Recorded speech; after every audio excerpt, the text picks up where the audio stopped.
ნაციონალურ მოძრაობაში აცხადებენ, რომ გუშინდელი საკმაოდ მცირე განმარტება იმ პროექტის შესახებ, რომელიც წარადგინათ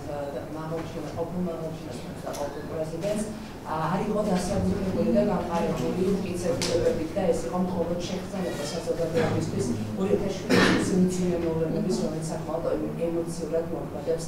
მოსახლეობაზე. თქვენი შეფასება როგორია, რამდენი იყო მტკიცებულებები გამყარებული და იყო თუ არა მართლაც ემოციური თამაში ამ შემთხვევაში? დიახ, ამ შემთხვევაში ის განცხადება, ჩვენ რასაც ვკითხულობთ, რეალურად იქ ნამდვილად არ ჩანს მტკიცებულებები, ანუ ამ შემთხვევაში საუბარია იმაზე, რომ როდესაც პრეზიდენტს წარედგინება ბრალი, ბუნებრივია ჩვენ პირველ რიგში გვაინტერესებს კონკრეტული მტკიცებულებები, რაც დაადასტურებს პრეზიდენტის უშუალო მონაწილეობას და მის როლს იმ უკანონო ქმედებებში, რასაც იყო საუბარი გუშინდელ განცხადებაზე. განცხადებაში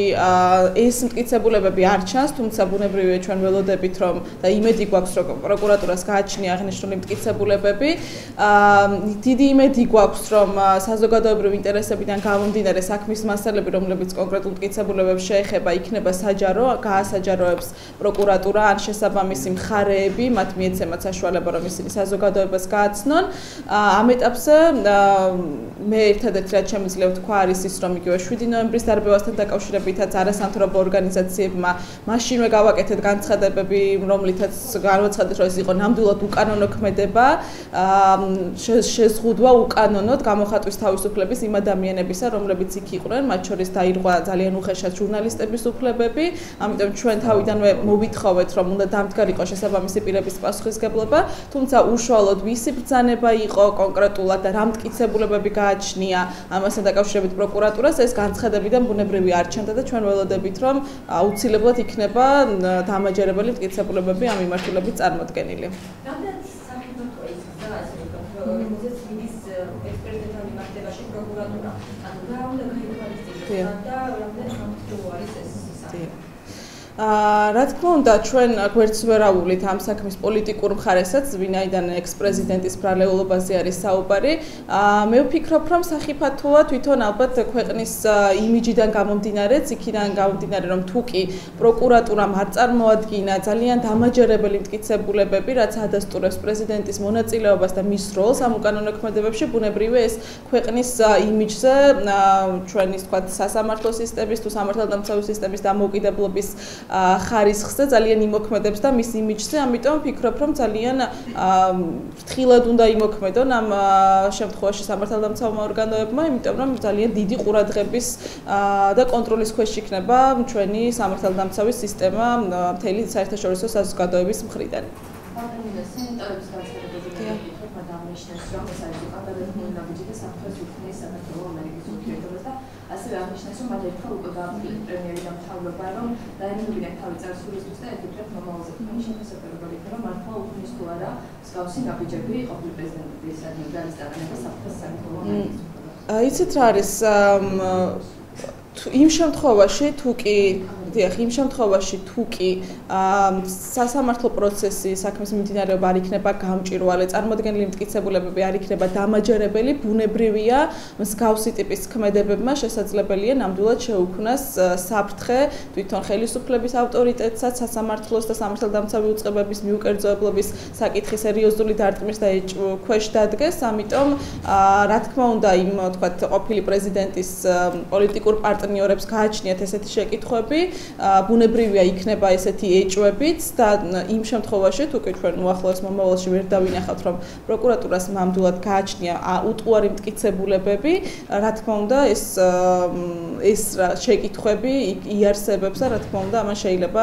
უარყოფითად იმოქმედოს ზოგადად ხელისუფლების რეპუტაციაზე საერთაშორისო საზოგადოებაში. ნაციონალურ მოძრაობაში აცხადება, რომ აღნიშნული ბრალი, რომელიც წარედგინა, რეალურად არის არა სისხლის სამართლებრივი პასუხისმგებლობის საკითხი, არამედ პოლიტიკური პასუხისმგებლობის საკითხი, რომელიც მიხეილ სააკაშვილმა თავის დროზე აიღო, როდესაც ის გადადგა და დანიშნა ლადამდელი საპრეზიდენტო არჩევნებში. თქვენი მოსაზრებით ეს ბრალი, რომელიც წარედგინა, რეალურად ითვალისწინებს სისხლის სამართლებრივ განცდას, თუ მართლა მხოლოდ პოლიტიკურ განცდაზე შეიძლება ვისაუბროთ? მე ვფიქრობ, რომ ჩემი პირადი მოსაზრება რომ პოლიტიკური პასუხისგებლობა ამ ქმედებების გამო იგივე წინა ხელისუფლების მიმართ დადგა, რაც გამოიხატა პირველ რიგში ალბათ არჩევნების შედეგებში 2012 წელს, იმიტომ რომ ეს საქმეები იყო მთავარი, ასე ვთქვათ, мотиваციი საპროტესტო ტალღებისა, რაც არსებობდა წლების განმავლობაში. ამ შემთხვევაში საუბარი არის ალბათ იურიდიულ მხარეზე უფრო მეტად, თუმცა იგივე ბრალი, რაც არის წარდგენილი სამსახურეობრივი უფლებამოსილების გადამეტება, ეს ბრალიც არის ზოგადი და შესაძლებელია ბევრგვარად განიმარტოს, რა თქმა უნდა, ასეთ შემთხვევებში, როდესაც ესეთი კრიტიკული საქმეები არის, უმჯობესია, რომ რაღაცა ბრალდება ჩამოყალიბდეს კონკრეტულ ბრალდებებზე, ვიდრე ისეთ, თქვათ, მუხზე, როგორც არის უფლებამოსილების გადამეტება, რომელიც შეიძლება მრავალგვარად იყოს ინტერპრეტირებული და მრავალგვარი განმარტების საშუალებას იძლეოდეს აღნიშნული მუხლი. ეს საკითხიც, ჩემი აზრით, საჭიროებდა უფრო მეტ რაღაცა კონკრეტიზებას თვითონ ბრალის საკითხიც.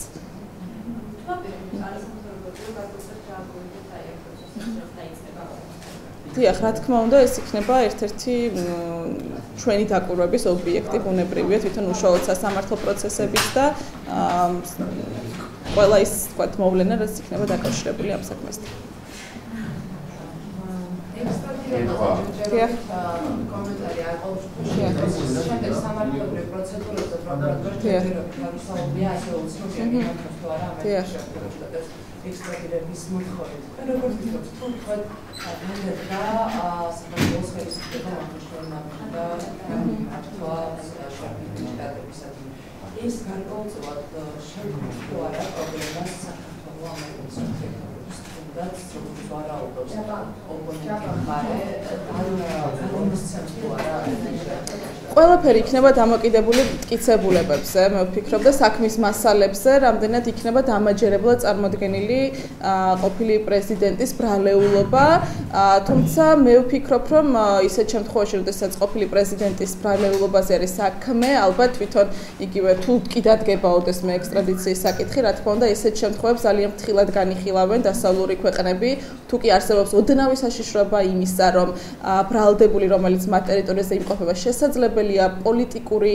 რაღაცა მოტივებით, ან გასამართლეს უფრო მძიმე მუხლით, ან რაღაცა პოლიტიკურად სუბიექტური იყოს სასამართლო, ესეთ შემთხვევებში როგორც წესი ისინი არ ახდენენ ექსტრადირებას და ანიჭებენ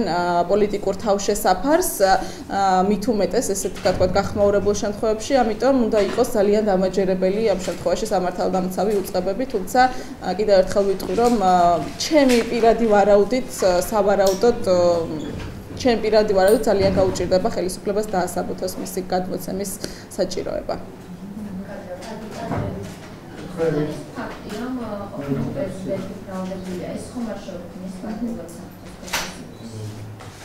ორივე პრეზიდენტი?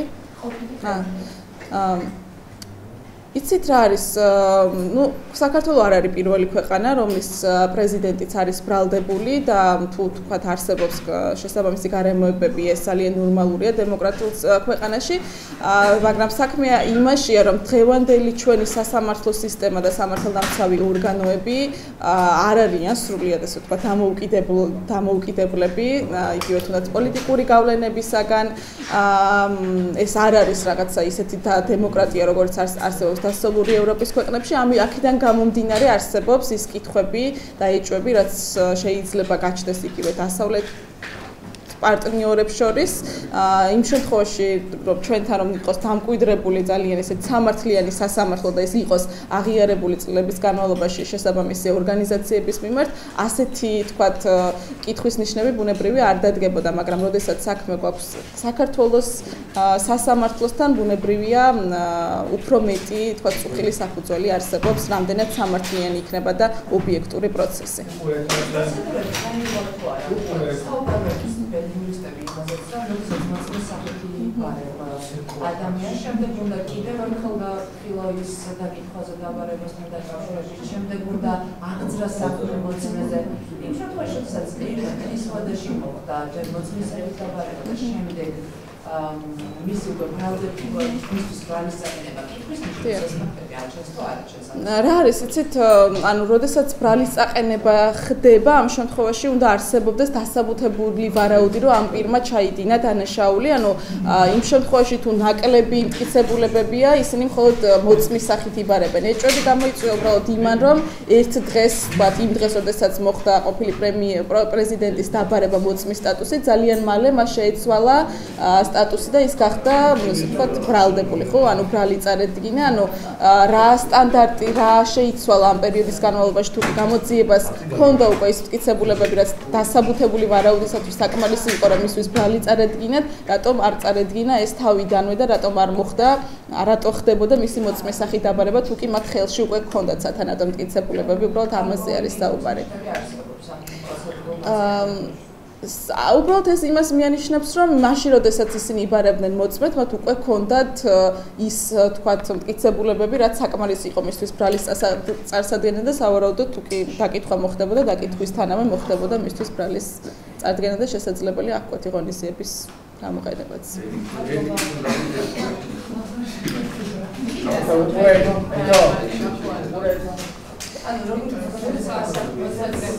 სხვა პირების საქმეებზე?